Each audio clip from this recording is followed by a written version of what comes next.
Music wa Uganda abadde alina copyright law enkadde baddewo 2006 Act. 2006 Act bali tedimu digital. Badde yabagikola biseera nga wakyaliwo analog mayinja ago ndowooza ne tape. Naye eyo ne tuvaayo ne tudda ku mutimbagano okitegeera. Kati music atambulira nnyo ku streaming platforms, digital distributions and all that. Kitukusizza nnyo lwa nsonga nti copyright leero enkadde ebaddewo nga teri applicable. Olw'ensonga nti baagikola nga basinziira ku mbeera eyaliwo by that time. Tulaba nga embeera etunyigiriza nnyo. Abantu bajja bano ne benfridginga emirimu gyaffe. Abantu bajja ne bakozesa works zaffe nga tebatusabye na lukusa. Tulaba ku bayimbi abayimba ennyo ennyimba ne bava mu bulamu bw'ensi eno nga tebalina ke balina, n'abaana baabwe ne baddayo ne batandika okubonaabona. Bantu ne batandika okulwala ne bagenda mu zikawashi. Kintu ekyo ne kitunyigiriza nnyo ngaffe abatudde wansi ne tuyimbye ebiyiiye. So nze ng'omuntu natambula nnyo ne ngendako mu mawanga ag'ebweru. Gye nasanga enkulaakulana ez'amaanyi ennyo ne ngamba ffe waffe lwaki tuli bwe tuti. Bw'ogamba going digital olowooza ogenda yamba otya abayimbi okuba nga babitegeera ebyo exitamu tebanya na email? Tujja kusensitizinga.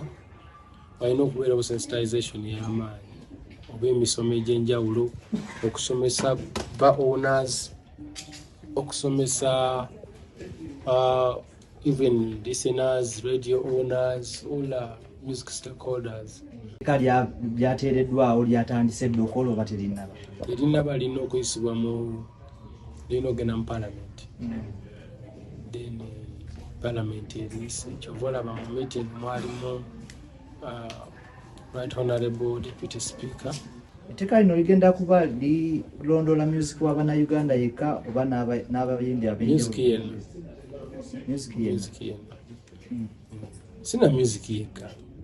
Bonna bannabitone bonna, as long as abayiiya, they are all going to be protected. Music yenna bamusasulira. The only difference mu copyright law mujja kuba mu percentage.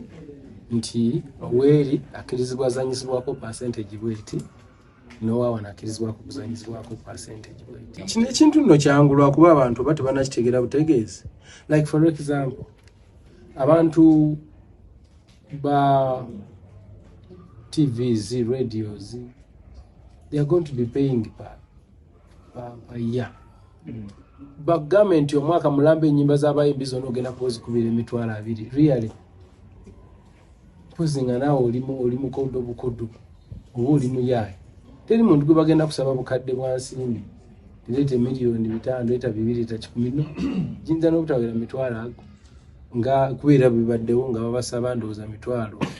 License bali tebasasula mmeka, bali tebasasula ssente nnyingi. I will find out. Naye abantu just ekintu kyonna ekikwatagana n'okwewagira tebakyagala bwagazi naye nga temuliimu nnyo kintu kitiisa bantu.